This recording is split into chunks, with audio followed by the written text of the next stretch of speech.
A millionaire betrayed his beloved with a young woman just to see her suffer. 8 years later, he froze when he saw her in a restaurant with his rival and a little boy. Jonathan Walker stood at the window of his penthouse office, watching the San Diego skyline glitter against the twilight. In his hand, a small velvet box held a 3-carat diamond ring that had cost more than most people's homes. After 5 years with Grace, he was finally ready to take the leap. "Mr. Walker, your father is here," his assistant announced over the intercom. Jonathan's shoulders tensed. He hadn't told his father about his plans to propose, and now Charles Walker's unexpected appearance threatened to cast a shadow over what should have been a perfect moment. "Send him in," Jonathan replied. Slipping the ring box into his suit pocket, Charles Walker entered with the commanding presence of a man who'd built an empire from nothing. At 68, his hair had gone silver, but his eyes retained the sharp, calculating gaze that had intimidated business rivals for decades. "Taking off early?" Charles asked, noting the champagne chilling on Jonathan's desk. "Must be something special." "I'm having dinner with Grace," Jonathan said, keeping his tone neutral. Charles's expression darkened slightly. 5 years with that school teacher, quite the endurance test. "Dad, don't start. I'm just saying, son, a man in your position. Women come with agendas." Jonathan turned to face his father. "Grace isn't like that. She was with me before the Thompson Heights project doubled our portfolio." "Was she?" Charles challenged, pouring himself a whiskey without asking. "Or was she playing the long game?" Images flashed through Jonathan's mind. His 8th birthday, standing alone in a freshly pressed suit, waiting for his mother to arrive. The call that never came. His father's bitter words. "She found someone with deeper pockets, son. That's what women do." "Grace isn't Mom," Jonathan said firmly. Charles took a slow sip of his drink. "Your mother taught me a valuable lesson. Trust must be earned, not given freely. I trust Grace." "Then you're already making my mistake." Charles set down his glass with deliberate precision. "You know what they say about a son repeating his father's failures." The words hit their mark. Jonathan had spent his life trying to be different from Charles. Less cold, less cynical.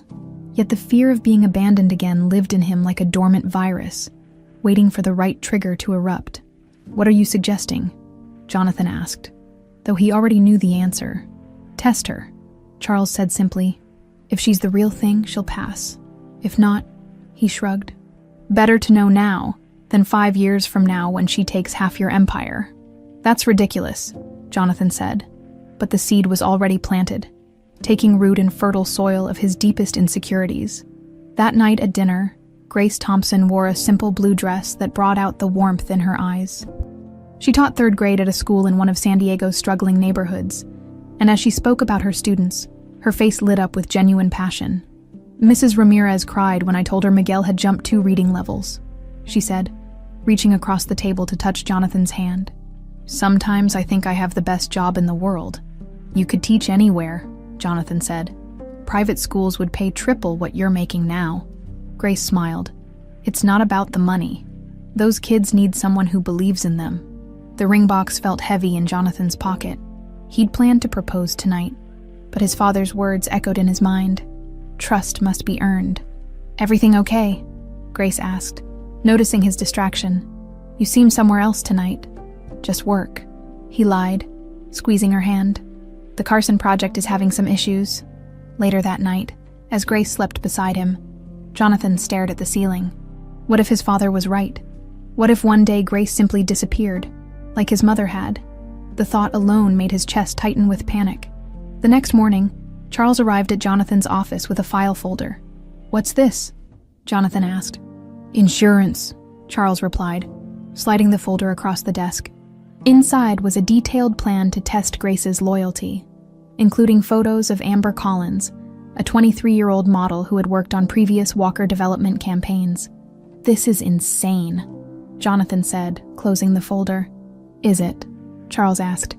"If Grace truly loves you, she'll fight for you. If she's just after the Walker fortune..." He left the sentence hanging. "I'm not doing this," Jonathan insisted, though his voice lacked conviction. 1 week later, Jonathan found himself at a charity gala with Amber Collins on his arm instead of Grace. He'd told Grace he had a business dinner. Another lie in what had become a growing collection. "She'll hear about this," Amber said, smiling for the photographers. That's the point, right? The plan was as cruel as it was simple. Create doubt, make Grace think Jonathan was losing interest, then reveal the affair at her 30th birthday party. If she fought for him, she passed the test. If she walked away, Charles would be proven right. Just stick to the script, Jonathan said, ignoring the guilt gnawing at him. For the next 2 months, Jonathan lived a double life. With Grace, he was increasingly distant, canceling plans and working late. In public, he was seen with Amber at restaurants and events where gossip would spread quickly. Grace noticed the change. "Is everything okay between us?" she asked one night, her voice careful, measured. "You've been so distant lately."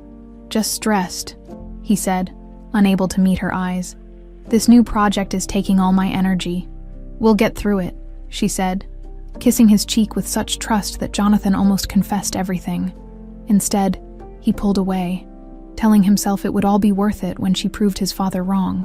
What Jonathan didn't know was that Grace had her own secret. 2 days earlier, she'd sat in a sterile doctor's office, listening to terms like aggressive tumor and treatment options. The headaches she'd been having weren't stress or migraines. The doctor had recommended telling loved ones, building a support system. Grace had planned to tell Jonathan after her birthday celebration. The night of Grace's 30th birthday party arrived. The final act in Charles's cruel play, the restaurant was filled with friends and colleagues, all unaware they were about to witness the deliberate destruction of a relationship. Jonathan watched Grace greeting guests, radiant in a silver dress. Despite looking thinner than usual, for a moment his resolve wavered. Then he saw his father watching from across the room, and something hardened inside him. "It's showtime," Amber whispered, taking his arm as they approached Grace. As Grace turned to greet them, Jonathan pulled Amber into a passionate kiss, putting on a show for everyone, especially Grace. The room fell silent. When Jonathan finally looked at Grace, he expected tears, anger, demands for an explanation. Instead, he saw something worse. Dignity. Her face had gone pale, but her expression remained composed. She looked at him not with rage, but with a profound sadness that cut deeper than any angry outburst could have. "If she loves you, she'll fight," his father had said. Grace didn't fight. She simply said, "May God bless your new life," turned, and walked away, leaving Jonathan standing there with the sickening realization that he might have made the greatest mistake of his life. And as she disappeared through the doorway, Jonathan had no idea that Grace was carrying 2 devastating secrets: her cancer diagnosis, and the news that her sister Olivia had died, leaving behind a 3-month-old baby boy who now had no one but her. The first signs of Grace's illness had appeared 3 months before her birthday. Headaches that started as minor inconveniences gradually intensified until even the softest light made her wince with pain. She dismissed them as stress, popping ibuprofen between classes and keeping her smile firmly in place for her 3rd graders. "Ms. Thompson, are you okay?" little Sophia had asked one afternoon, when Grace paused mid-sentence, momentarily disoriented. "Just thinking about our field trip next week," Grace had replied, quickly regaining her composure. But the episode frightened her enough to finally make the doctor's appointment she'd been postponing. She never expected the MRI results to change her life forever. "I'm afraid it's a tumor," Dr. Ryan Clark had said, his kind eyes grave as he showed her the scan. "Based on its location and size, we need to act quickly." Grace had sat there, numb, as he outlined treatment options, surgery, radiation, chemotherapy, words that belonged to other people's lives, not hers, not at 30. "Should I bring someone with me next time?" Dr. Clark had asked. "Your husband?" "Perhaps my boyfriend," Grace had corrected, thinking of Jonathan. "And yes, I just need some time to tell him." She'd planned to tell Jonathan after her birthday, a celebration of life before facing its potential end. But now, as she walked away from the restaurant, his betrayal burning like acid in her veins, she realized she would be facing the battle alone. Grace barely remembered the taxi ride home. Her phone buzzed repeatedly. Friends at the party, no doubt, calling to check on her. She switched it off. In her apartment, she moved like a sleepwalker, methodically packing an overnight bag. She couldn't stay in San Diego. Not with Jonathan's face plastered across business magazines and society pages. Not with the pitying glances she'd received from friends who witnessed her humiliation. And especially not now. With her sister gone and baby Lucas depending on her. The call about Olivia had come just hours before her birthday party. A rainy road. A truck driver who fell asleep at the wheel. In an instant, her vivacious younger sister was gone, leaving behind a 3-month-old boy with no father in the picture. "You're his only family now," the social worker had said. Grace had promised to drive to Los Angeles in the morning to collect Lucas and make arrangements for Olivia. That was before Jonathan had destroyed whatever future they might have had together. Now, as dawn broke over San Diego, Grace made a decision. She would disappear completely, start fresh somewhere no one knew her, where she could focus on getting well and raising Lucas without the shadow of Jonathan's betrayal hanging over them. Meanwhile, across town, Jonathan woke in his penthouse, Amber sleeping beside him.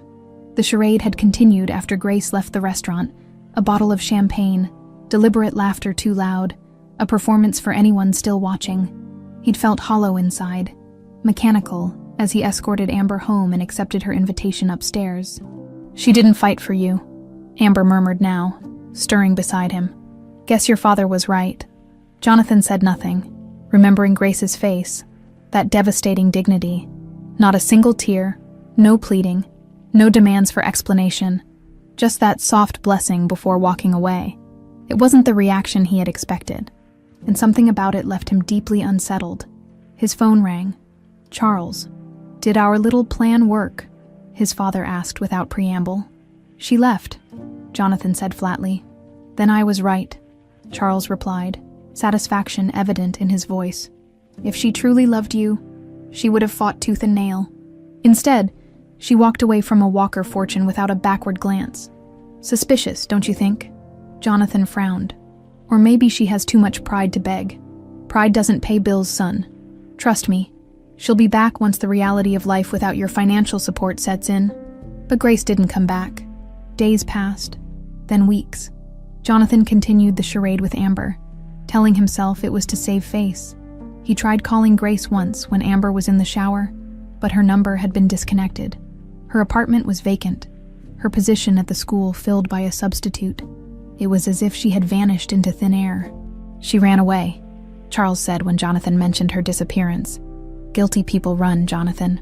Remember that. 300 miles away, in a small apartment in Sacramento, Grace sat in another doctor's office, Lucas sleeping peacefully in his carrier beside her. The tumor is aggressive, the new oncologist said, reviewing the records Dr. Clark had forwarded. But you're young and otherwise healthy. We have good reason to be optimistic. Grace nodded, automatically reaching to stroke Lucas's downy head. What are my chances? The doctor hesitated. With the combined treatment plan, surgery followed by radiation and chemotherapy, we're looking at about a 60% 5-year survival rate. Those aren't bad odds, Mrs. Thompson. 40% chance of dying before Lucas was even in kindergarten. Grace swallowed hard. When do we start? We should schedule the surgery as soon as possible. Grace looked down at her sleeping nephew. She had no family left to help. Her savings would only last a few months, and she was facing a battle for her life while caring for a baby who had already lost everything. For a brief, weak moment, she considered calling Jonathan, despite everything. He would help if he knew, but pride kept her hand from reaching for the phone. Pride, and the memory of his lips on that woman's. The calculated cruelty of doing it at her birthday celebration, in front of everyone they knew. No, Jonathan Walker had made his choice. She would make hers. Back in San Diego, Jonathan threw himself into work, expanding the Walker empire to unprecedented heights. His relationship with Amber continued for appearance's sake. Though there was little warmth between them, she played her part well, accompanying him to events, smiling for cameras, accepting the expensive gifts that seemed to be the only language he knew for expressing. What? Not love. Perhaps obligation. You should make it official, Charles suggested 6 months after Grace's disappearance. Marry the girl, she's from a good family, looks great in photos, and understands how our world works. I don't love her, Jonathan said bluntly. Charles laughed. Love is for fairy tales and poor people, son. Men like us marry strategically. The irony wasn't lost on Jonathan. He had destroyed his relationship with Grace to prove she wasn't a gold digger, only to find himself contemplating a marriage that was essentially a business arrangement. Yet 3 months later, he found himself proposing to Amber with a ring, twice the size of the one he'd chosen for Grace. The proposal made the society pages. Of course, Jonathan Walker, heir to the Walker development fortune, engaged to model Amber Collins. A perfect match, the columnists gushed. The night of their engagement party, Jonathan excused himself early, claiming a headache. He drove aimlessly through the city until he found himself parked outside Grace's old apartment building. New curtains hung in the windows that had once been hers. New lives continuing while he remained stuck, haunted by the question that grew louder with each passing day. What if he had been wrong? "You're doing great, Grace. Stay with me just a little longer." Dr. Ryan Clark's voice seemed to come from far away. Grace focused on it. A lifeline through the fog of pain and medication. The surgery to remove her brain tumor had lasted 7 hours. Now, 3 days later, she was finally lucid enough to understand what he was saying. "The surgery was successful. We got most of the tumor," Dr. Clark explained, checking her vitals. "But we'll need to follow up with radiation and chemotherapy to make sure we get all of it." Grace tried to nod, wincing at the movement. "Lucas," she whispered. "Your neighbor has him. Mrs. Chen. Right.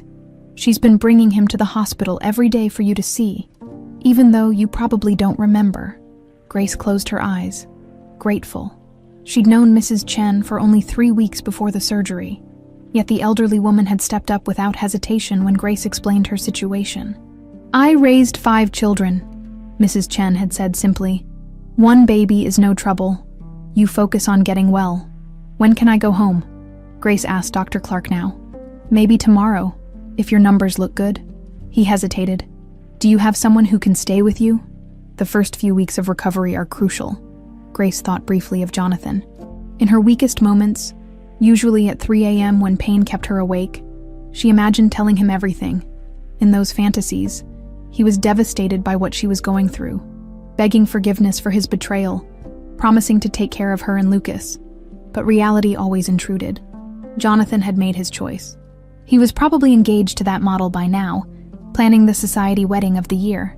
"Mrs. Chen will help," Grace said, pushing thoughts of Jonathan away. "And I've hired a part-time nursing student to watch Lucas during my treatments." Dr. Clark frowned. "That sounds expensive." "I have savings," Grace lied. In truth, her savings were rapidly depleting. Between medical bills, rent, baby supplies, and the nursing student, she had perhaps 3 months before financial disaster struck. "Well, don't worry about the medical bills just yet," Dr. Clark said, as if reading her mind. "I've enrolled you in a clinical trial for your type of tumor. The hospital will cover most of the treatment costs." Grace stared at him, suspicious of this unexpected kindness. "Why would you do that?" Dr. Clark shrugged. "Your case is interesting from a medical perspective. I'm not a lab rat, Dr. Clark." "Ryan," he corrected. "And no, you're not. You're a young mother fighting a battle no one should have to face alone. I'm in a position to help. It's that simple." Grace didn't correct his assumption that she was Lucas's mother. It was easier this way. And in her heart, she had already embraced the role completely. What Grace didn't know was that Dr. Ryan Clark had recognized her name immediately, his family's company. Clark Enterprises had been locked in a bitter rivalry with Walker Developments for years. When Grace Thompson, known in San Diego social circles as Jonathan Walker's longtime girlfriend, suddenly appeared in Sacramento with a brain tumor and an infant, Ryan's curiosity was piqued. A quick internet search had revealed the ugly public breakup at her birthday party. Ryan had felt an immediate sympathy for this woman, abandoned by a Walker when she needed support most. He didn't mention the connection, respecting her obvious desire for a fresh start. Meanwhile, in San Diego, Jonathan's engagement to Amber quickly soured. The woman who had played the seductress so convincingly revealed her true colors once the ring was on her finger. Her spending became extravagant, her demands endless, her interest in Jonathan's work or thoughts non-existent. "You're paying for the Walker name," Charles reminded him when Jonathan complained. "Pretty arm candy comes at a premium." The wedding plans grew more elaborate by the day. 800 guests, a reception at the Fairmont, a dress from Paris. Jonathan watched the circus unfold with detached indifference, throwing money at it to keep Amber satisfied and off his back. He buried himself in work, launching the most ambitious project of his career, Walker Heights, a luxury residential and commercial complex that would transform an entire district of San Diego. The project consumed him. 14-hour days that left no time to think about Grace, or the hollow feeling that had taken up permanent residence in his chest. "You look like hell," his project manager, Dave, commented one evening as they reviewed blueprints. "Thanks," Jonathan replied dryly.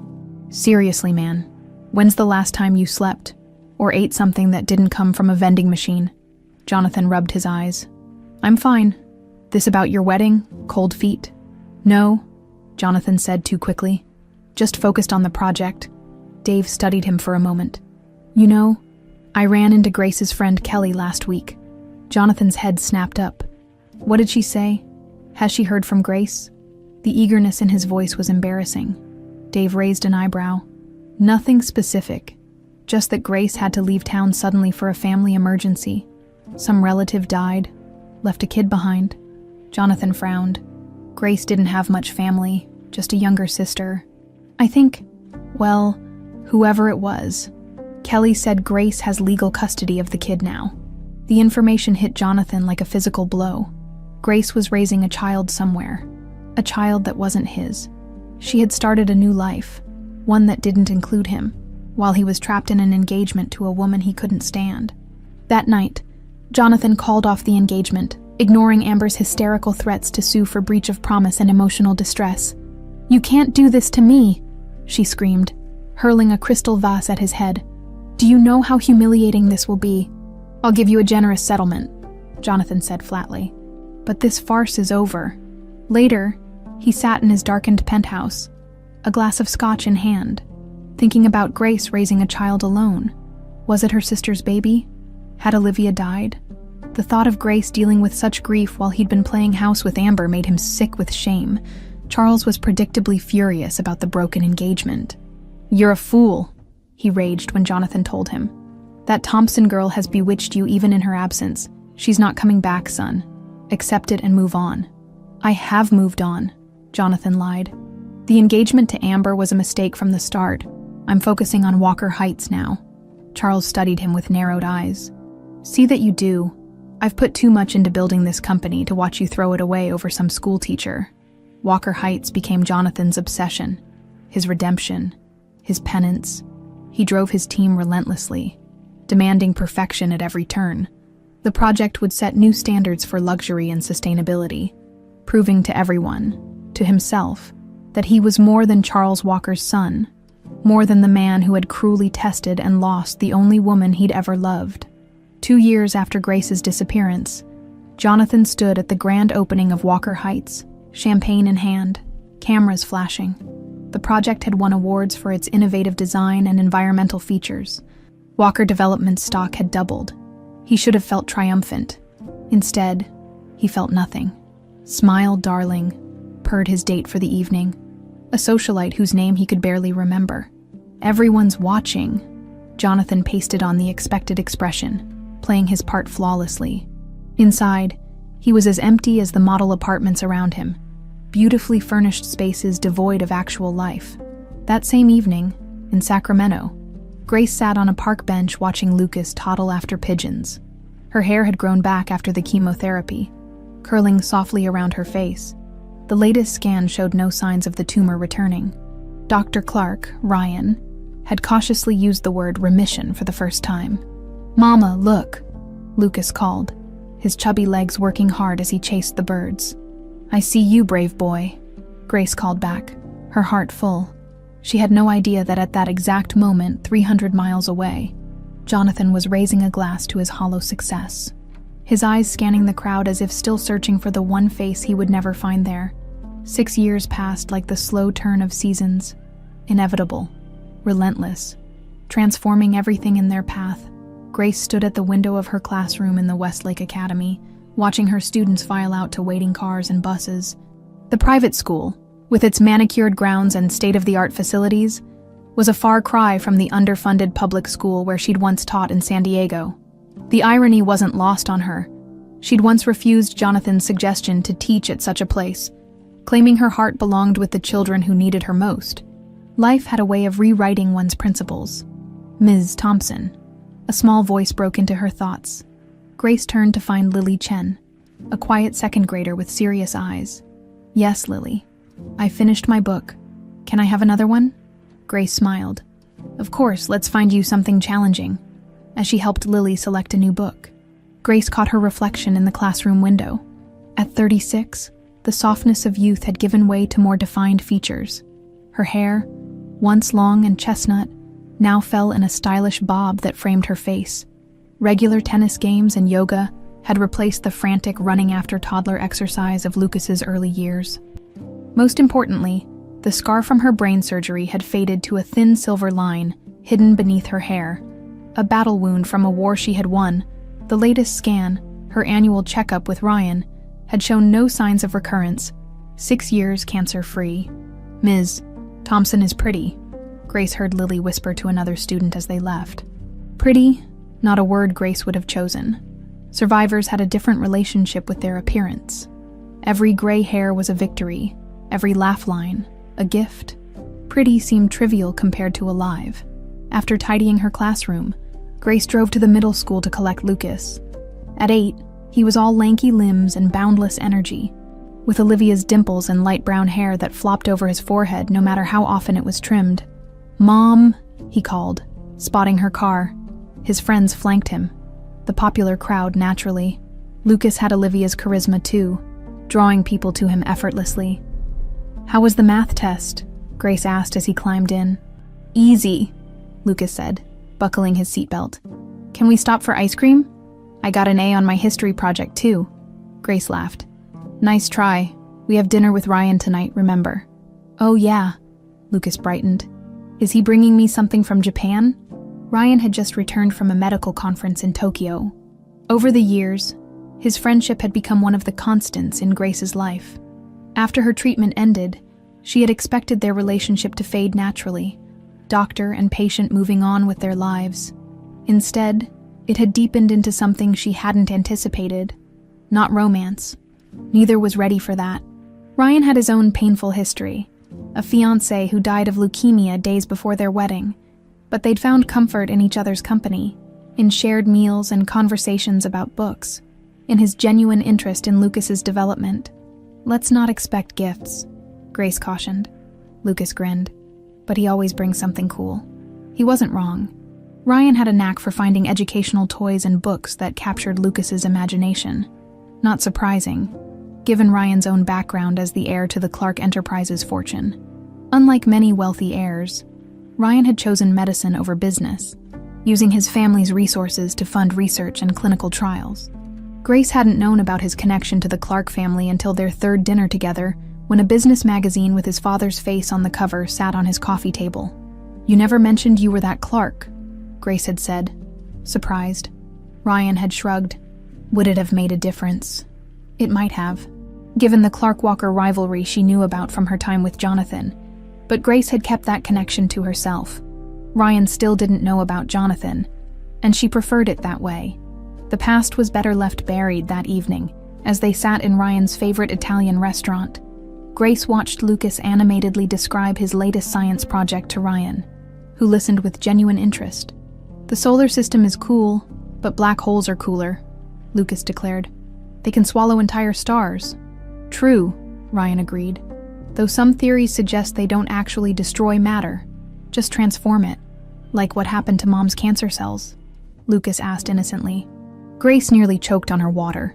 Lucas knew the basics of her illness, that she had been sick before, that doctors had made her better, but they rarely discussed it. Ryan recovered first. Something like that. The treatment transformed the dangerous cells into harmless ones. Lucas nodded, satisfied, and turned his attention to the dessert menu. Ryan's eyes met Grace's over the table. "Smart kid," he said softly. "Gets that from his mom." The familiar guilt pinched at Grace's heart. She had never explicitly told Ryan that Lucas wasn't her biological son, though she suspected he'd figured it out. They had an unspoken agreement about certain topics, her past in San Diego being one of them. Meanwhile, in the gleaming offices of Walker Developments, Jonathan Walker sat reviewing quarterly projections. At 44, he'd grown leaner, harder, the boyish charm replaced by a cool efficiency that intimidated competitors and employees alike. Business magazines called him ruthless, brilliant, driven. None mentioned the emptiness behind his eyes. "Mr. Walker, your father's attorney is here," his assistant announced. Jonathan looked up. "Send him in." Gerald Foster entered, carrying a leather portfolio. "Thank you for seeing me, Jonathan. I know you're busy." "What's this about, Gerald? I thought all of my father's affairs were settled." Charles Walker had died 4 months earlier from a massive stroke. The funeral had been well attended.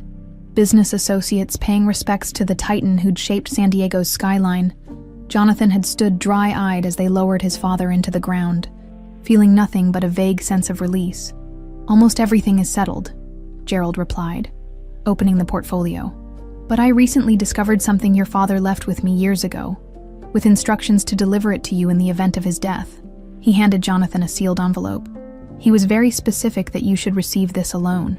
After Gerald left, Jonathan stared at the envelope, his father's bold handwriting spelling out his name. Finally, he tore it open. Inside was a single sheet of paper and a smaller envelope. The note read simply, "You deserve to know the truth. I'm sorry, Dad." The smaller envelope contained photos. Surveillance photos of Grace from before their breakup. Grace entering a medical building. Grace sitting in a waiting room. Fear evident on her face. Grace speaking with a doctor, her expression devastated. Attached was a medical report with Grace's name, highlighting terms like aggressive tumor and treatment options. The date on the report was 3 days before her birthday party, the day Jonathan had publicly humiliated her as part of his test. The room seemed to tilt. Jonathan gripped the edge of his desk, nauseated. Grace had been diagnosed with cancer days before he'd betrayed her, and his father had known. A handwritten note on the medical report, in Charles's unmistakable script. "She's using this to trap you. Classic gold digger move. Create sympathy, ensure commitment. Don't fall for it." Jonathan closed his eyes, bile rising in his throat. His father had known Grace was sick and had deliberately kept it from him, twisting it to reinforce his own cynical worldview. All these years, Jonathan had comforted himself with the belief that Grace had simply moved on, found happiness elsewhere. The thought that she might have been fighting for her life, alone, while he was testing her loyalty was unbearable. He picked up the phone. "Dave, I need you to find someone for me. Grace Thompson, last known residence was Sacramento, about 6 years ago. She might be using another name now." "The Grace Thompson?" Dave asked carefully. Everyone at Walker Developments knew better than to mention her name around Jonathan. "Yes, it's important. What should I tell her if I find her?" Jonathan stared at the medical report, at the photos of Grace looking terrified and alone. "Nothing, just find her. I'll take it from there." As he hung up, Jonathan wondered what he would say to Grace if he found her. What possible words could make up for what he'd done? And would she even listen? In Sacramento, Grace tucked Lucas into bed, smoothing his hair back from his forehead. "Mom," Lucas asked sleepily, "is Ryan going to be my dad someday?" The question caught her off guard. "Why do you ask that?" Lucas shrugged. "Tommy's mom got married again, and now he has a dad. I just wondered." Grace sat on the edge of his bed. "Ryan is a good friend to both of us, but I don't know what the future holds." "But you like him, right?" "I do," Grace admitted. "Very much." "Good," Lucas mumbled, already drifting off. "Because I like him too." Grace kissed his forehead and turned off the light, wondering why Lucas's innocent question had stirred such complicated feelings. Maybe because for the first time in years, she was allowing herself to imagine a future that included someone other than just her and Lucas. What she didn't know was that 300 miles away, Jonathan Walker was staring at her medical records, the full horror of what he'd done finally crashing down on him and making plans to upend that carefully constructed future. It took Jonathan's investigators 3 weeks to find Grace in the end. It wasn't particularly difficult. She hadn't changed her name or gone into hiding. She'd simply built a quiet life far from San Diego, teaching at Westlake Academy under her own name. With a modest home in a good school district, Jonathan sat in his car outside the restaurant, gripping the steering wheel until his knuckles turned white. The Promise was Sacramento's newest upscale dining establishment, and according to his investigator, Grace had reservations there tonight. with Dr. Ryan Clark. The name had sent Jonathan down a rabbit hole of research. Dr. Clark wasn't just any doctor. He was the heir to Clark Enterprises, Walker Development's biggest competitor. The coincidence seemed too perfect to be random. Had Clark sought Grace out because of her connection to the Walkers? Was their relationship personal or strategic? Jonathan hated himself for the suspicion, but old habits died hard. The November rain created a silver curtain around his car, matching his mood. He'd come to Sacramento without a clear plan, driven by the need to see Grace with his own eyes, to confirm she was alive and well after her battle with cancer. Whether he would approach her remained undecided. Perhaps just seeing her would be enough. At 8 o'clock, Jonathan finally entered the Promise. The maitre d' led him to a table with a good view of the entrance, but partially concealed by a decorative pillar. He ordered scotch, neat, and waited. They arrived at 8:30. Grace, Dr. Clark, and a boy who could only be the child Dave had mentioned years ago. Jonathan's breath caught at the sight of Grace. 8 years had transformed the young woman he'd known into something more refined, more self-possessed. She wore a simple navy dress that accentuated her slender figure, her hair shorter than he remembered. She looked healthy, beautiful, completely recovered from the illness that might have killed her. Ryan Clark was equally striking. Tall, athletic, with prematurely silver hair that somehow added to his distinguished appearance. He held Grace's chair with practiced ease, his hand lingering briefly on her shoulder. The gesture spoke of familiarity, of years of shared moments. The boy sat across from Grace, his back to Jonathan. Even from behind, Jonathan could see he was well-mannered, sitting straight, placing his napkin in his lap without being reminded. He looked about 8, the right age if Grace had taken custody of him around the time of their breakup. Jonathan sipped his scotch, watching them order. They looked like a family, comfortable, connected, happy. His presence here suddenly seemed invasive, selfish even. What right did he have to disrupt the life Grace had carefully constructed from the ashes of what he'd destroyed? He was about to leave when the boy turned in his seat, scanning the restaurant with the natural curiosity of children. Jonathan froze as the child's gaze passed over him, then returned, lingering. The boy tilted his head slightly, a gesture so reminiscent of Grace that it made Jonathan's chest ache. "Mama," the boy said, loud enough to carry across the quiet restaurant. "That man over there keeps staring at you." Grace's head snapped up. Following her son's pointing finger, her eyes met Jonathan's across the room, and the color drained from her face. The wine glass she'd been lifting to her lips tilted dangerously before Ryan steadied her hand. "Grace?" Ryan asked, concern evident in his voice. "What's wrong?" Jonathan stood, his legs moving of their own accord. He approached their table slowly, giving Grace time to compose herself, to tell him to leave if that's what she wanted. "Hello, Grace," he said when he reached them, his voice rougher than he intended. "Jonathan," a whisper, disbelief coloring the familiar syllables of his name. Ryan looked between them, realization dawning. "Jonathan Walker," he said evenly. "This is unexpected. I apologize for the intrusion," Jonathan replied, unable to take his eyes off Grace. "I didn't plan to approach you. I just needed to see that you were okay." "I'm fine," Grace said, recovering her composure. As you can see, the boy watched this exchange with sharp eyes that missed nothing. "Mom?" he asked uncertainly. "Lucas, this is an old friend from San Diego, Mr. Walker." Grace's voice was remarkably steady. "Jonathan, this is my son, Lucas. Son, not nephew." The distinction wasn't lost on Jonathan. This child was her son in every way that mattered. "Nice to meet you, Lucas," Jonathan said. Offering his hand, the boy shook it solemnly, his grip surprisingly firm for a child. "Do you build buildings?" Lucas asked. "I saw a building with your name on it in a magazine at Dr. Ryan's house." Jonathan glanced at Ryan, who met his gaze without flinching. So Clark had been tracking Walker developments. "Interesting. I do build buildings," Jonathan confirmed. Among other things, an awkward silence fell over the table. Jonathan knew he should leave, but his feet seemed rooted to the spot. He had so many questions, so many things he needed to say to Grace. Ryan cleared his throat. "Perhaps we should continue this conversation another time," he suggested diplomatically. "Lucas has school tomorrow and it's getting late." Of course, Jonathan said quickly. I apologize again for interrupting your dinner. It's fine, Grace said, though her tight smile suggested otherwise. It was a surprise to see you, Jonathan. I'm staying at the Grand, Jonathan said, taking out a business card and placing it on the table. I'll be in Sacramento for a few days, if you'd be willing to meet and talk. I'd appreciate it.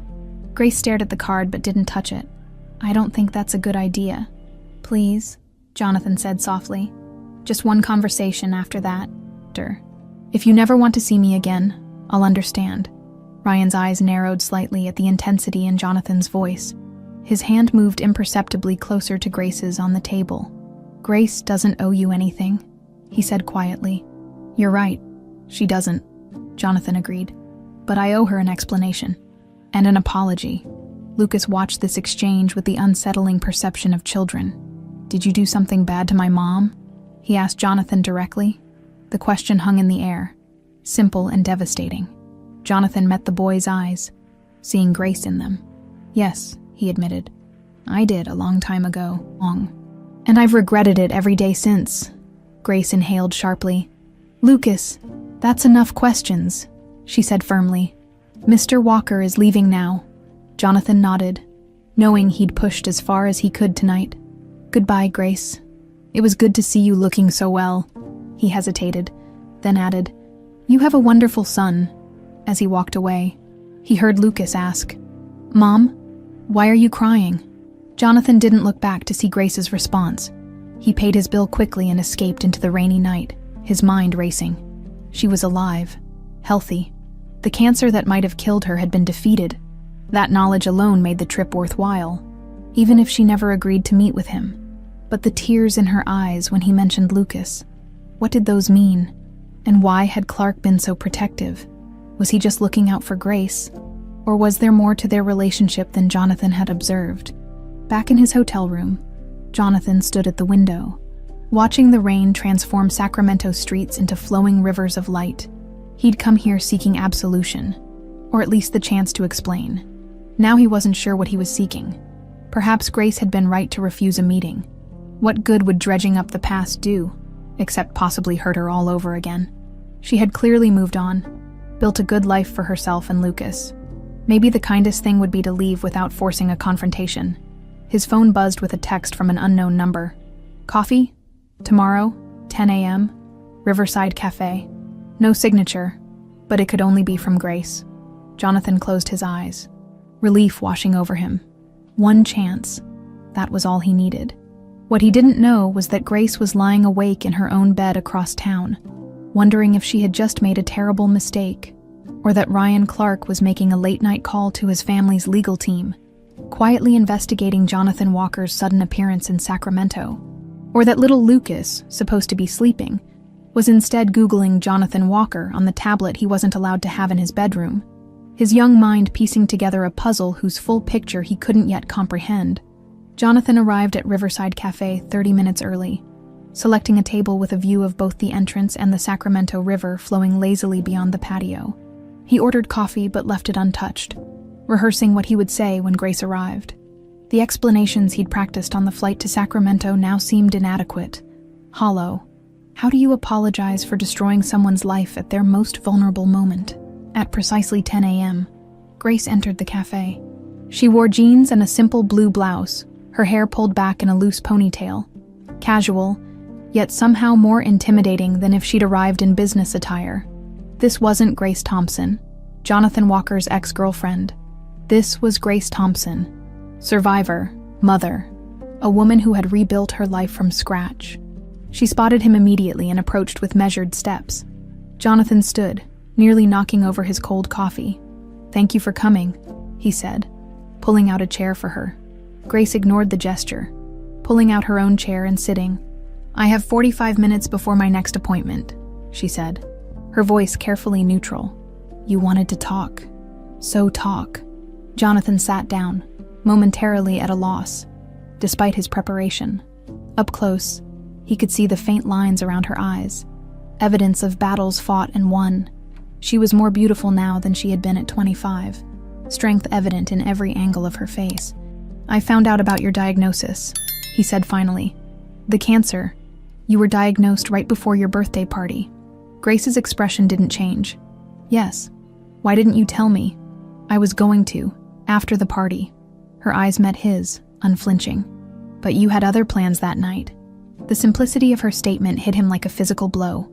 Grace, I didn't know if I had... What? She interrupted. You wouldn't have publicly humiliated me. You wouldn't have betrayed 5 years of trust and love. She shook her head. Don't rewrite history, Jonathan. You made your choice. It wasn't what you think, he said, desperation creeping into his voice. It was my father. He convinced me to test you, to see if you truly loved me, or if you were after the Walker fortune. That kiss with Amber. It was staged. All of it was staged. Grace stared at him, disbelief turning to slow, simmering anger. You tested me, like I was some product to be quality checked before purchase. I know how it sounds. Do you? Her voice remained low, but the intensity of it silenced him. Do you have any idea what that night was like for me? I had just found out I might be dying. I had just learned my sister was dead, leaving her baby with no one. And then the man I had loved and trusted for 5 years publicly cheated on me at my own birthday party. She leaned forward. So no, Jonathan. I don't think you do know how it sounds. Jonathan swallowed hard. I found out recently that my father knew about your diagnosis. He kept it from me, used it to reinforce his theory that you were manipulating me. And you believed him. Not a question. I was weak, Jonathan admitted.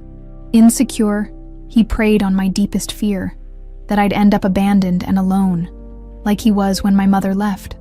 A server approached to take Grace's order, but she waved him away. Jonathan noticed her hands were trembling slightly, the only visible sign of her emotional state. What happened after you left San Diego? He asked softly. Grace sighed, seeming to decide how much to share. I moved to Sacramento, started treatment, took custody of Lucas. Lucas is your sister's son. Grace nodded. Olivia died in a car accident when he was 3 months old. There was no father in the picture. I'm sorry about your sister, Jonathan said sincerely. And I'm sorry you had to face cancer alone. If I had known... But you didn't. Grace cut him off.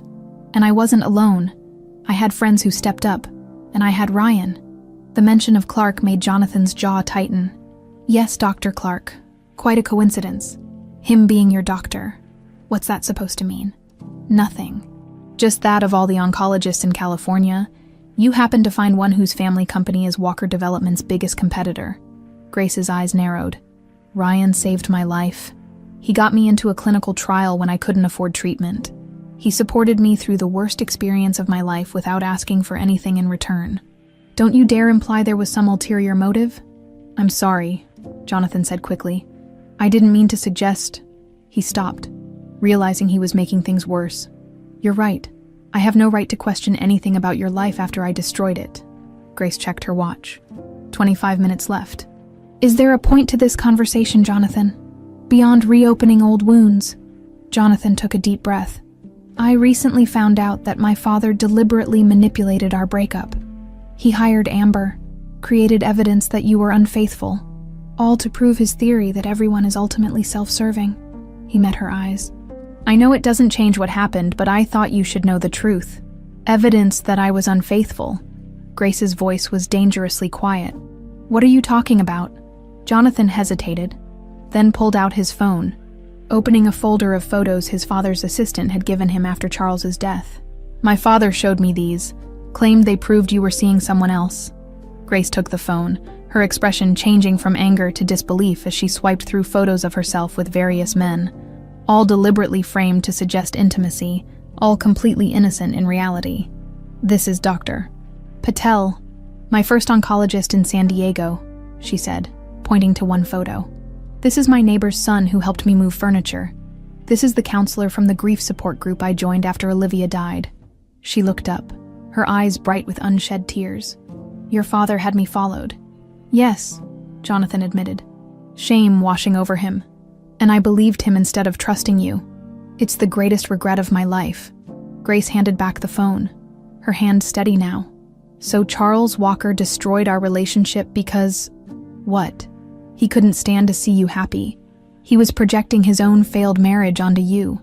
Essentially. Yes, Jonathan said.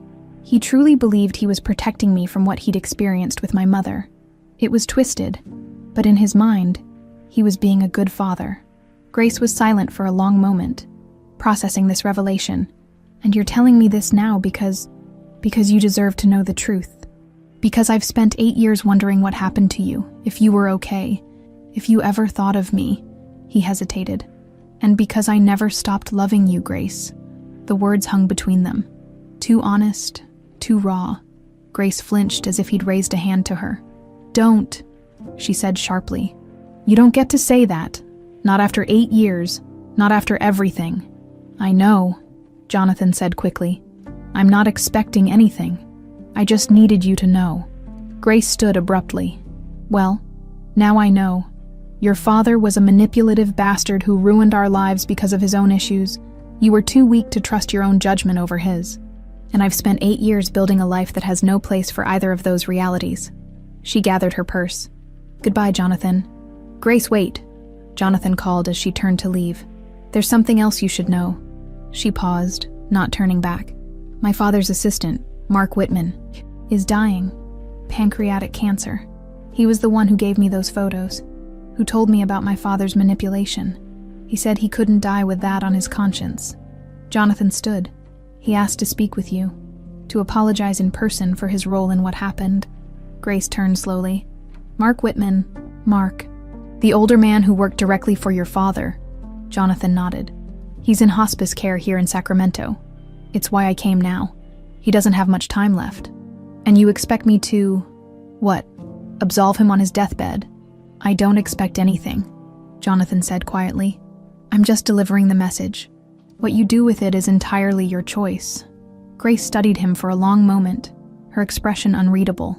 Finally, she said, text me the address, and walked out of the cafe without looking back. Jonathan sank back into his chair, emotionally drained. The conversation had gone both better and worse than he'd expected. She hadn't forgiven him. He hadn't really expected her to. But she hadn't completely shut the door either. As he paid the bill, his phone buzzed with a text from Dave back in San Diego. Call me ASAP. Something you need to know about Clark. Grace sat in her car outside Mercy Hospice Center, rain drumming on the roof. She'd been there for 20 minutes, unable to make herself go inside. The address Jonathan had texted her matched the one on her phone's GPS. This was definitely where Mark Whitman was spending his final days. What was she doing here? What possible good could come from confronting a dying man who had helped destroy her life? Her phone rang. Ryan's name flashed on the screen. Hey, she answered, grateful for the distraction. Where are you? Ryan asked without preamble. I stopped by the school, but they said you called in sick. I had some personal business to take care of. She hadn't told Ryan about her coffee meeting with Jonathan, or about Mark Whitman. Is this about Walker showing up last night? Grace sighed. Yes. A pause, then. Do you want to talk about it? Not really, not yet. Grace, Ryan's voice softened. Be careful. The Walkers aren't exactly known for their integrity. Remember who you're dealing with. I know exactly who I'm dealing with, Grace replied sharply, then immediately regretted her tone. I'm sorry, it's just complicated. I understand. Just know I'm here if you need me. Another pause. Lucas was asking about him this morning. What did he say? He wanted to know if Walker was someone special from your past. He's a perceptive kid, Grace. He picked up on the tension. Grace closed her eyes. What did you tell him? That some questions are for his mother to answer, but you might want to prepare something. He's been Googling Walker developments. Great, Grace muttered. Thanks for the heads up. After hanging up, Grace finally gathered the courage to enter the hospice. The receptionist directed her to room 214. As she approached, she saw Jonathan sitting in a chair outside the door, his head in his hands. He looked up as she approached, surprise and something like relief crossing his face. You came. I'm not sure why, Grace admitted. Is he awake? Lucid? The nurse says that might not last. Grace nodded, steeling herself. I want to speak with him alone. Of course. Jonathan stood, gesturing to the door. I'll wait out here. Mark Whitman had aged 20 years since Grace had last seen him. Cancer had hollowed his cheeks and sunken his eyes, but recognition flickered in them as she entered. Mrs. Thompson, he said. his voice a dry whisper. "You came, Mr. Whitman," Grace acknowledged, taking the chair beside his bed. "I'm sorry," he said immediately. "More sorry than I can ever express." Grace studied him dispassionately. "Jonathan tells me you helped his father destroy our relationship." Mark nodded weakly. "Charles, he was obsessed with protecting Jonathan from what he saw as gold diggers. When you got sick, Charles was convinced it was a ploy for sympathy, a way to lock Jonathan into marriage. And you went along with it." "I did." Mark's eyes filled with tears. "I falsified evidence, hired the model, set up the whole charade." He reached for a glass of water with shaking hands. Grace didn't help him. "Charles was more than my boss. He saved me from financial ruin decades ago. I owed him everything. So your loyalty to him was worth destroying 2 innocent people's lives." Mark shook his head slightly. "No, it wasn't. I've had a lot of time to reflect on my choices. Too much time." He gestured weakly at his withered body. "Karma, perhaps." "I don't believe in karma," Grace said. "Just choices and consequences. Mine were wrong. Unforgivably wrong." Mark's breathing grew labored. "I should have told Jonathan the truth years ago. But Charles, he had a hold on people, made us believe we needed him more than we needed our own integrity." Grace watched him struggle for breath, feeling nothing but a hollow exhaustion. Why tell the truth now? Why drag it all back up after 8 years? Because Jonathan deserves to know his father's true nature. And because, Mark's voice cracked, because I couldn't die with this sin on my conscience. I know I don't deserve your forgiveness, Mrs. Thompson. I just needed you to know it wasn't Jonathan's fault. Not really. Grace stood. It was his choice to trust his father over me, his choice to test me instead of talking to me. Don't absolve him of responsibility to ease your conscience, Mr. Whitman. She turned to leave, then paused at the door. But thank you for telling the truth, even if it's 8 years too late. Jonathan stood as she exited, his face questioning. Are you okay? No, Grace said honestly. I'm not okay. None of this is okay. She walked past him toward the exit. Jonathan followed her out into the rain. Grace, please, can we talk? We talked this morning, she said, pulling her coat tighter against the downpour. There's nothing more to say. There's everything to say, Jonathan insisted, rain plastering his hair to his forehead. I know I hurt you unforgivably. I know I can't undo what happened. But please don't walk away again without letting me at least try to explain. Explain what? Grace whirled to face him. That you were manipulated? That you were insecure? I understood all that this morning, Jonathan. Understanding doesn't change anything. It changes everything. If my father hadn't interfered, if you had trusted me, your father couldn't have interfered. Grace shot back. That's what you're not getting. The problem wasn't just Charles. It was that after 5 years together, you still didn't trust me enough to believe in us. They stood facing each other in the pouring rain. 8 years of pain and regret swirling between them like floodwaters. You're right, Jonathan said finally. I didn't trust enough. I was afraid, terrified of being abandoned like my father was. It's not an excuse. It's just the truth. He took a step closer. But I've spent every day since then regretting what I did, wondering where you were, if you were okay. His voice broke. If you had survived. The raw emotion in his voice pierced through Grace's carefully constructed defenses. Well, now you know, she said, but her voice had lost its edge. I survived. I built a new life. I moved on. With Ryan Clark, Jonathan said, unable to keep the bitterness from his voice. Ryan has nothing to do with this. Doesn't he? He's been part of your life for what? 6 years? He's close to Lucas. You have dinner together regularly. He looks at you like... Jonathan stopped himself. Like what? Grace challenged. Like I used to look at you, Jonathan finished quietly. Like you're the center of his world. Grace shook her head, rain streaming down her face, mingling with tears she hadn't realized were falling. You don't get to be jealous, Jonathan. You don't get to care who's in my life now.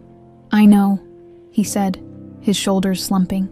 I know I don't have any right. But I can't help it, Grace. I never stopped loving you. Not for a single day. The words hung between them, almost visible in the rain-soaked air. Grace stared at him. This man who had once been her everything. This man who had broken her so completely. She'd had to rebuild herself from scratch. "Stop," she whispered. "Please stop saying that. It's the truth."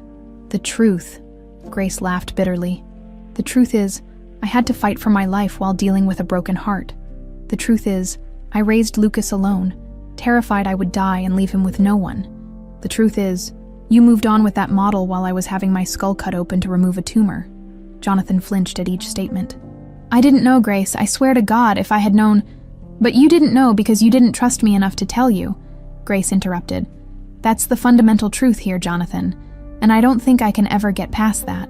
She turned and walked to her car, fumbling with her keys, hands shaking from cold and emotion. "Grace," Jonathan called after her, desperation evident in his voice. "Please, just tell me one thing. Did you ever think of me in all these years? Did you ever wonder what might have been?" Grace paused, her hand on the car door. The honest answer was yes. In her darkest moments during treatment, she had longed for him.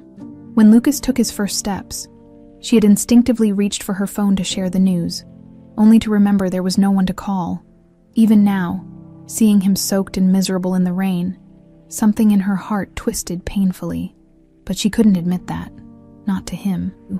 Not to herself. "Goodbye, Jonathan," she said instead, climbing into her car as she drove away. Grace glanced in her rearview mirror. Jonathan stood motionless in the downpour, watching her go, a solitary figure gradually disappearing in the gray curtain of rain. That night, as thunder crashed over Sacramento, Jonathan sat in his hotel room, a glass of scotch in hand, staring unseeing at the storm outside. His phone buzzed. Dave calling again about whatever he'd discovered about Ryan Clark. Jonathan ignored it. Nothing mattered, except the crushing realization that he had truly, irrevocably lost Grace, not to cancer, not to Ryan Clark, but to his own fatal weakness. Across town, Grace sat in her darkened living room, Lucas asleep upstairs, listening to the same storm and wondering why. After all these years, after everything Jonathan had done, his words still had the power to shake the foundations of the life she had so carefully rebuilt. The accident happened just after midnight. Jonathan had finally returned Dave's call, learning that Ryan Clark had been tracking Walker developments for years, accumulating data that could potentially be used against them in business negotiations. The revelation shouldn't have surprised him. The Clark-Walker rivalry was legendary in California real estate circles, but it hit Jonathan like a betrayal nonetheless. Had Clark only helped Grace because of her connection to Walker developments? Had their entire relationship been built on strategic calculation? Desperate to clear his head, Jonathan had taken his rental car out into the storm. The rain lashed against the windshield as he drove aimlessly through Sacramento's empty streets, his mind replaying every moment with Grace. Since their chance encounter at the Promise, he never saw the truck that ran the red light. The impact was catastrophic. Metal screaming against metal, glass shattering, the world turning upside down as Jonathan's car flipped twice before coming to rest against a concrete barrier. Pain exploded through his body, then merciful darkness. Grace woke to her phone ringing at 2:37 a.m., unknown number. "Hello?" she answered groggily. "Is this Grace Thompson?" a professional female voice asked. "Yes. This is Nurse Martinez from Sacramento Memorial Hospital. I'm calling about Jonathan Walker. You're listed as his emergency contact." Grace sat bolt upright. "What? I'm not. We haven't been together in 8 years." "I see." The nurse sounded confused. "Well, his phone was badly damaged in the accident, but it opened to your text message about meeting at Riverside Cafe. It's the only contact information we could find." "Accident." Grace's mouth went dry. "What happened? Is he okay?" "Mr. Walker was in a serious car accident. He's in critical condition. The doctors are taking him into emergency surgery now." The world seemed to tilt on its axis. "I'll be right there," Grace heard herself say, already reaching for clothes. She called Ryan as she drove through the still raging storm. Explaining the situation as calmly as she could, he offered to meet her at the hospital and watch Lucas when he woke, saving her from having to call a sitter. "Are you sure you want to go?" Ryan asked, concern evident in his voice. "After everything he did to you." "I don't know," Grace admitted, "but I can't just do nothing." When she arrived at the hospital, A grim-faced doctor met her in the surgical waiting room. "Ms. Thompson, I'm Dr. Patel, the neurosurgeon treating Mr. Walker." "How is he?" Grace asked, bracing herself. "He's still in surgery. The impact caused significant trauma. Broken ribs, a punctured lung, internal bleeding." The doctor hesitated. "But our primary concern is the head injury. There's considerable swelling in his brain. We've placed him in a medically induced coma to give his brain time to heal." "Will he survive?" Grace's voice sounded strange to her own ears. Detached. "It's too early to tell," Dr. Patel said honestly. "The next 48 hours are critical." Grace sank into a waiting room chair. "I don't understand why I'm listed as his emergency contact." "You weren't officially," the doctor explained. "But when the paramedics found him, he was semi-conscious. Your name was the only thing he said before losing consciousness." Grace closed her eyes, absorbing this information. Even at the edge of death, Jonathan had called for her. "Is there anyone else I should contact? Family? Colleagues?" Grace thought of Charles, then remembered he was dead. Jonathan had never mentioned other family. His assistant Dave in San Diego, I don't have his number, but he works at Walker Developments. "We'll try to reach him," the doctor promised before being called back to surgery. Grace remained in the waiting room as hours passed, watching rain streak down the windows as dawn gradually lightened the sky. Ryan arrived with a sleeping Lucas wrapped in a blanket, settling the boy carefully on the waiting room couch. "Any news?" Ryan asked, handing Grace a cup of coffee. She shook her head. "Still in surgery." Ryan studied her face. "Grace, I need to tell you something about Walker. Something I should have told you years ago." Grace looked up, noting the unusual tension in Ryan's expression. "What is it?" "When you first came to me as a patient," Ryan began carefully, "I recognized your name. Everyone in my family knew about Jonathan Walker's long-term girlfriend. The Walkers and Clarks have been rivals for decades." "I know that," Grace said. "What's your point?" "My father suggested I use your connection to gain competitive information about Walker Developments," Ryan admitted, not meeting her eyes. "He thought I could leverage your relationship with Jonathan to our advantage." Grace stared at him, disbelief turning to anger. Is that why you helped me? To use me?"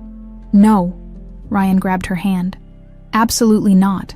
I refused my father's suggestion immediately, but I should have told you about it. I'm sorry I didn't." Grace withdrew her hand, processing this revelation. First Jonathan's betrayal, now learning that Ryan had hidden this from her for years. Was there anyone in her life who hadn't seen her as a pawn in some larger game? "Why are you telling me this now?" she asked. "Because Dave from Walker Developments called me last night," Ryan explained. "He's been investigating me, trying to prove I only helped you to hurt Walker Developments. I wanted you to hear the truth from me first." Before Grace could respond, Dr. Patel returned, looking exhausted, but cautiously optimistic. "We've managed to stabilize him," he reported. "The bleeding is under control, but he's still in critical condition. We'll keep him in the coma for at least 48 hours while we monitor the brain swelling." "Can I see him?" Grace asked, surprising herself with the request. "Briefly," the doctor agreed. "He's being moved to ICU now." Ryan stood. "I'll take Lucas home and get him ready for school. Call me if you need anything." Grace nodded, watching him leave with Lucas still sleeping in his arms. Their conversation wasn't over, but Jonathan's condition took precedence for now. The IQ was unnervingly quiet, except for the steady beeping of monitors and the rhythmic hiss of the ventilator breathing for Jonathan. He looked nothing like the confident man who had approached her table at the Promise 2 days ago. Tubes and wires connected him to various machines, his face bruised and swollen, a surgical dressing covering part of his skull. Grace stood at the foot of his bed, overwhelmed by conflicting emotions. This man had destroyed her life 8 years ago, had broken her heart when she was most vulnerable. Yet seeing him like this, broken, hovering between life and death, awakened something she'd thought long buried, the memory of love. "Ms. Thompson," a nurse touched her elbow gently. "You can sit with him if you'd like.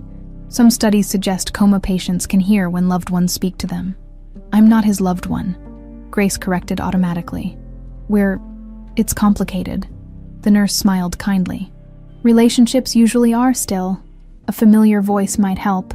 Left alone with Jonathan, Grace hesitantly took the chair beside his bed. "I don't know if you can hear me," she began softly. "The nurse thinks you might." The steady beep of the heart monitor was her only response. "I don't know why I'm here," she continued.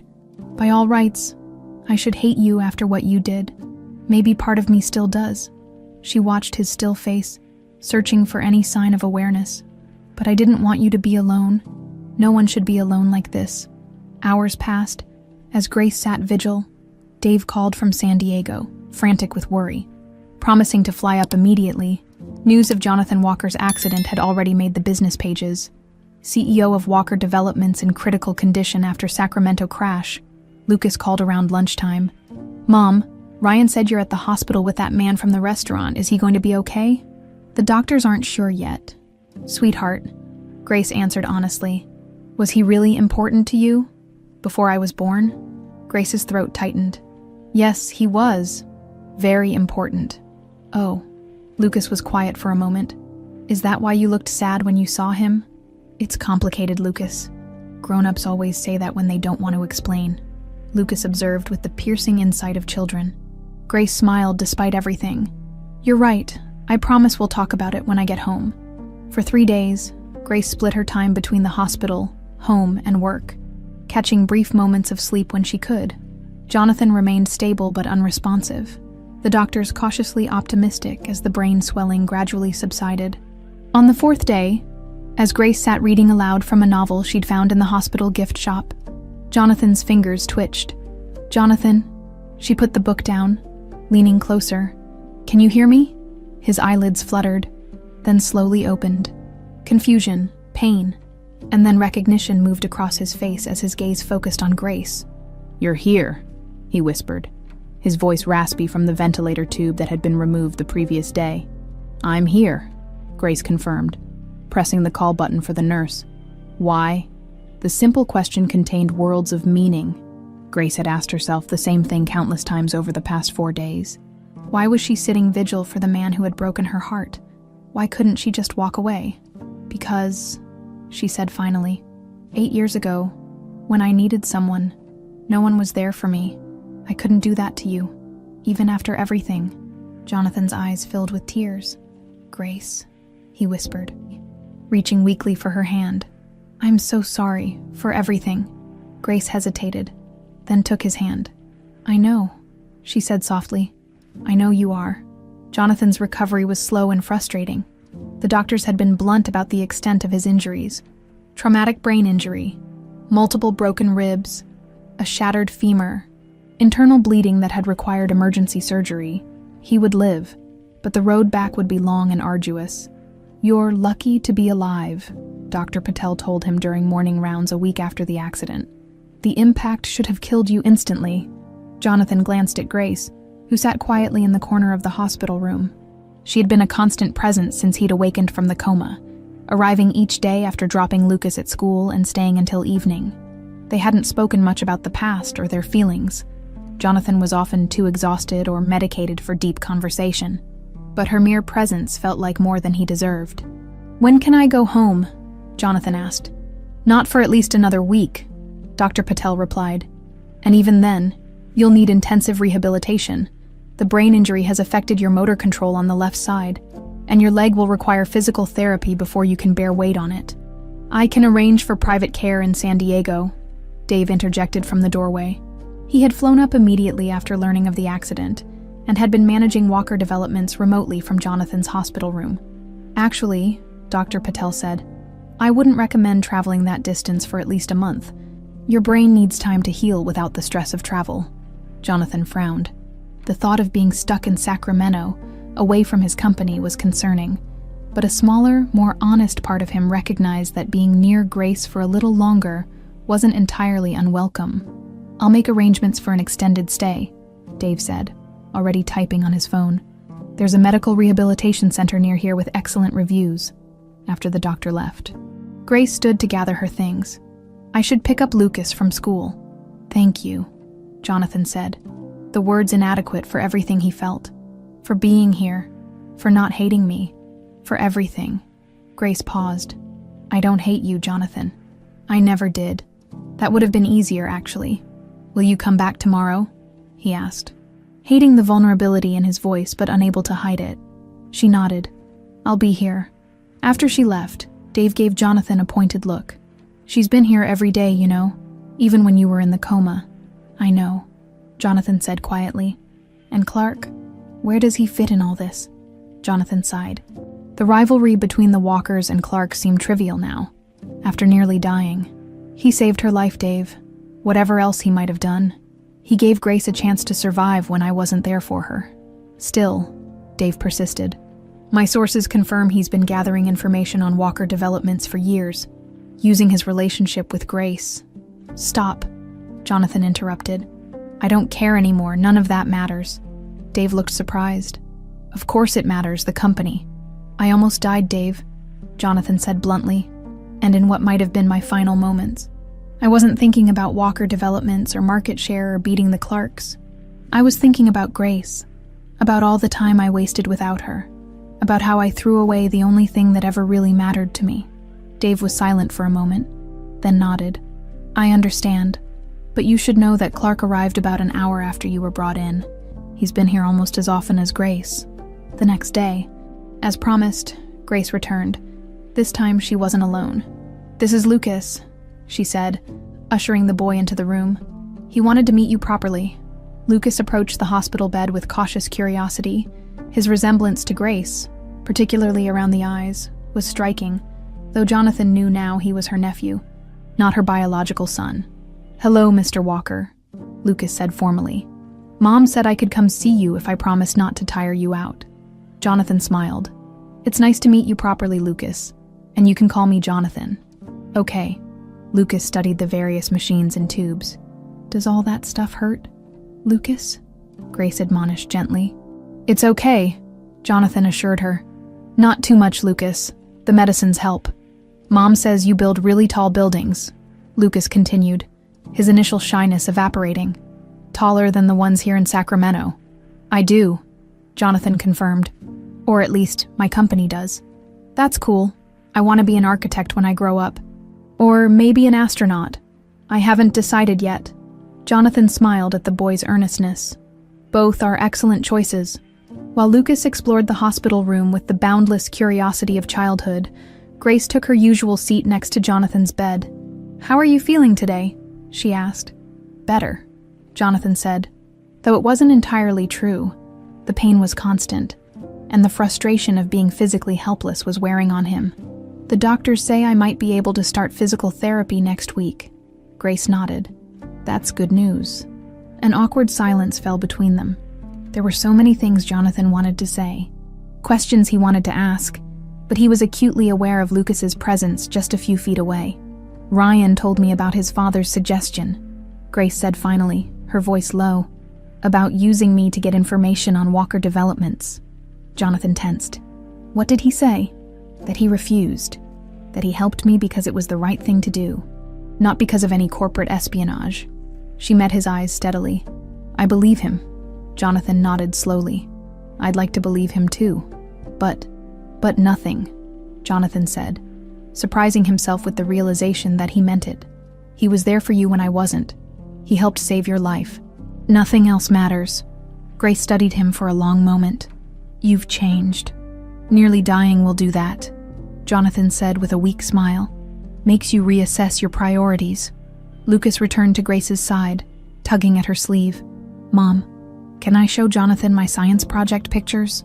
If he's not too tired, Grace replied, glancing at Jonathan.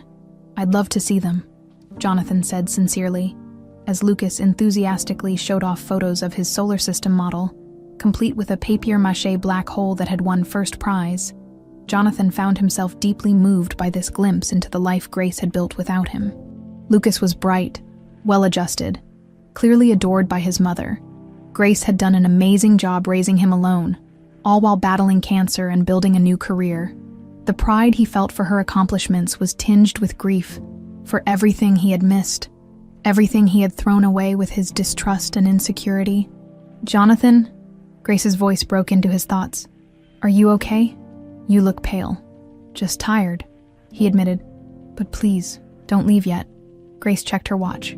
We can stay a little longer. Lucas has homework, but he can start it here. As Lucas settled at the small table in the corner with his math workbook, Grace leaned closer to Jonathan. "There's something I've been meaning to ask you," she said quietly. "Anything. Why were you driving in that storm? Dave said you left your hotel after midnight. Where were you going?" Jonathan hesitated.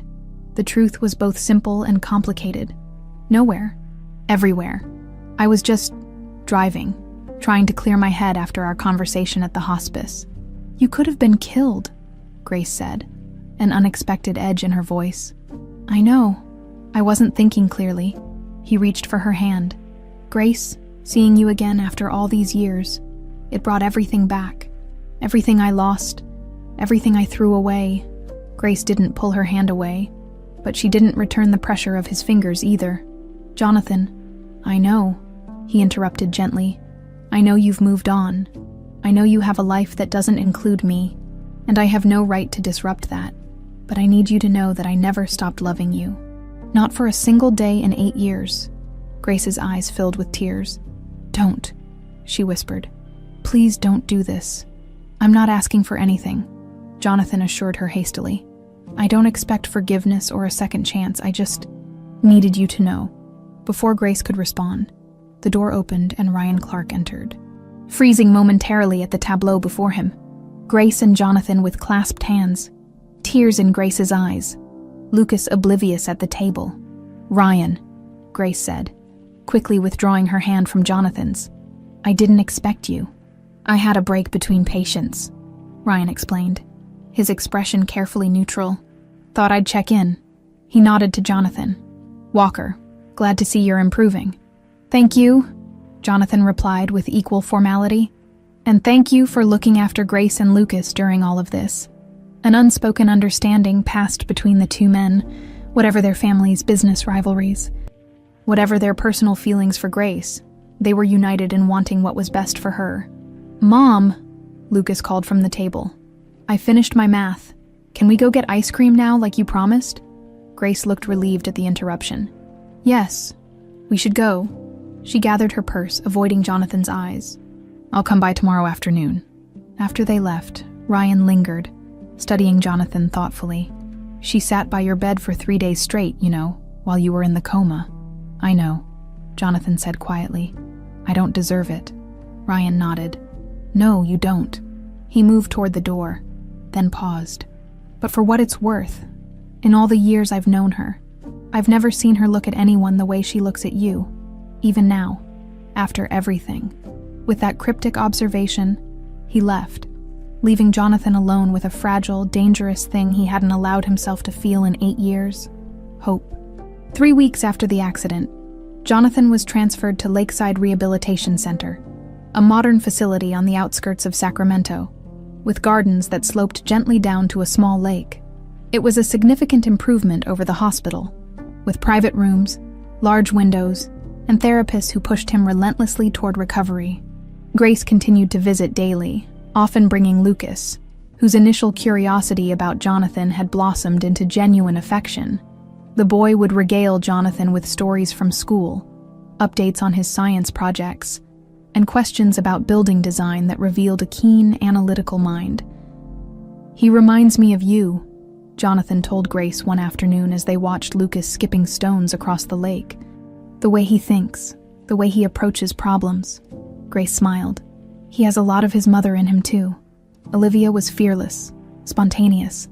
Everything I wasn't." "You're plenty brave," Jonathan said quietly. "You faced cancer alone, raised a child by yourself, started over from nothing." "I wasn't alone," Grace corrected. "I had Ryan, Mrs. Chen, friends I made along the way." The mention of Ryan still caused a small twist in Jonathan's chest.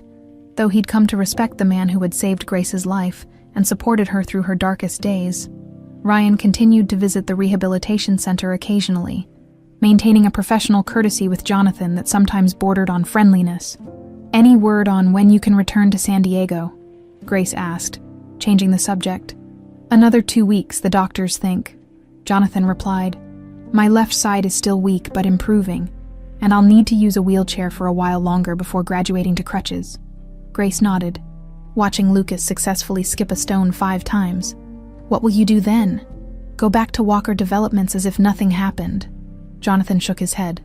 No, this experience has changed everything. I can't go back to living the way I was before. He turned to face her. I've been thinking about selling my controlling interest in the company. What? Grace looked genuinely shocked.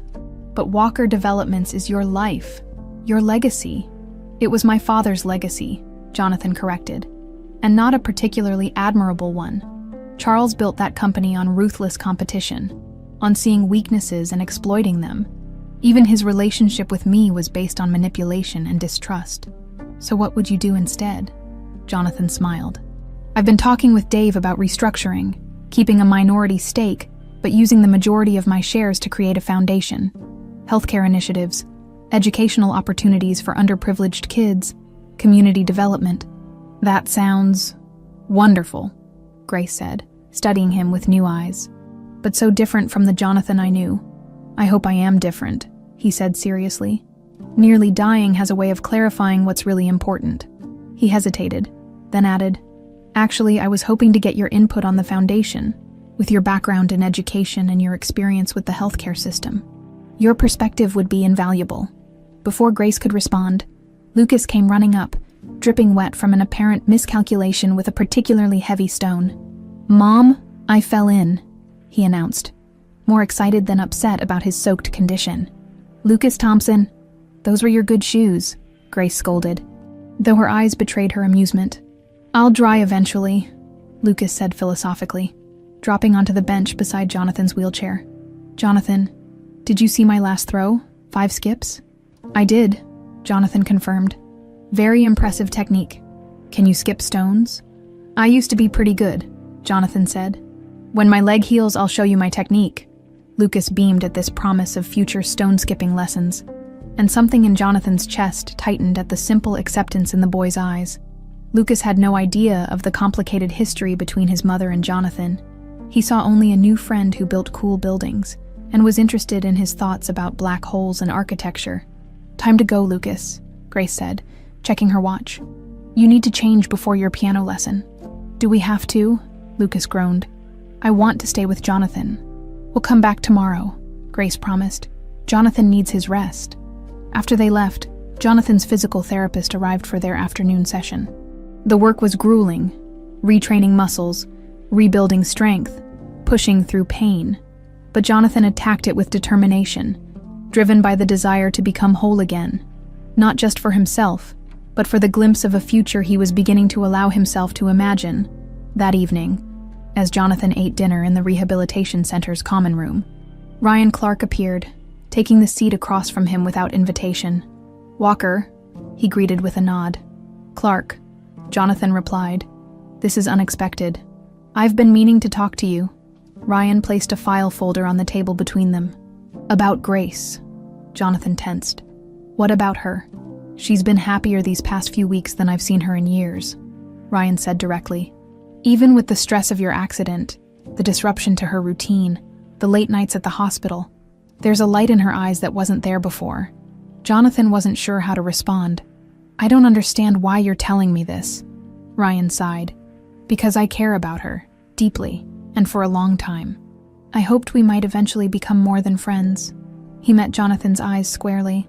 But I've come to realize that isn't going to happen, not while you're back in her life. Grace hasn't given me any reason to believe. She doesn't need to, Ryan interrupted. I see it every time she talks about you.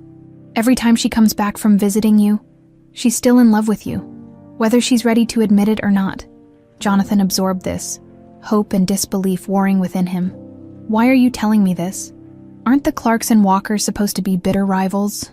Ryan smiled thinly. I think we've both learned that business rivalries are meaningless compared to what really matters in life. He pushed the folder toward Jonathan. This is Grace's complete medical history from her cancer treatment. I thought you should understand exactly what she went through while you were busy expanding Walker Developments. Jonathan stared at the folder, then slowly opened it. Inside were medical charts, treatment plans, scan results, and photographs. Grace in a hospital bed, her head bandaged after brain surgery, Grace with no hair, gaunt from chemotherapy, holding a baby Lucas, Grace in a radiation mask, her eyes visible and terrified through the cutouts. "My God," Jonathan whispered, his throat constricting. "1 in 3 patients with her type of tumor don't survive 5 years, Ryan said quietly. She was terrified she would die and leave Lucas alone, but she never gave up, never stopped fighting. Jonathan closed the folder, unable to look at more photos. Why show me this now? Because if you're going to be part of her life again, you need to understand everything she overcame, everything she built without you. Ryan stood. And because you need to know that if you hurt her again, there won't be a third chance. I'll make sure of it. The implicit threat was clear, but Jonathan found he couldn't resent it. If anything, he respected Ryan more for his fierce protectiveness of Grace. I understand, Jonathan said simply. Ryan nodded once, then left without another word. The next morning, Grace arrived alone, explaining that Lucas had a field trip. She found Jonathan in the rehabilitation center's garden, his wheelchair positioned beside a small koi pond. You look serious, she commented, taking a seat on the bench beside him. Bad therapy session.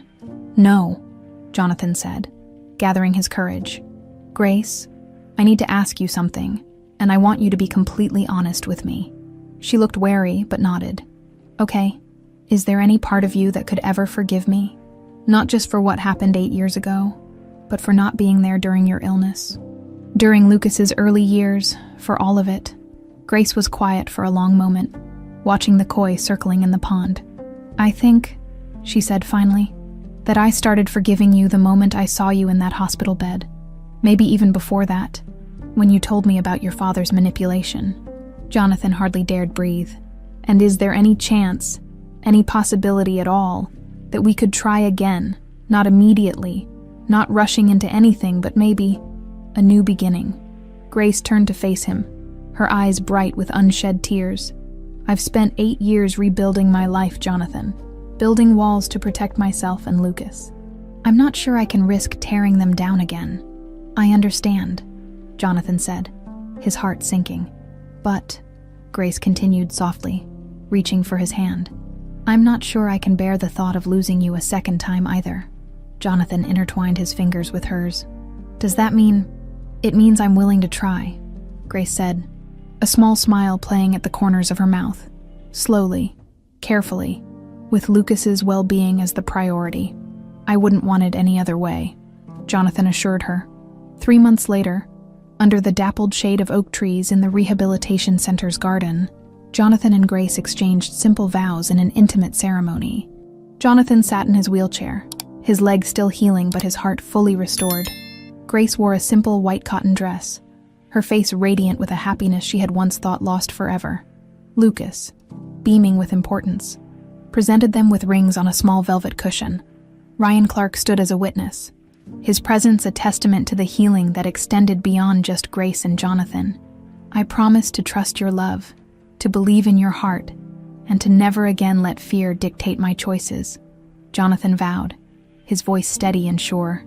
I promise to embrace this second chance, to build a future based on truth and understanding, and to remember that even the deepest wounds can heal with time and love, Grace replied, as they sealed their vows with a kiss. Lucas cheered, and butterflies took flight from the garden flowers, spiraling upward in a dance of color against the blue sky.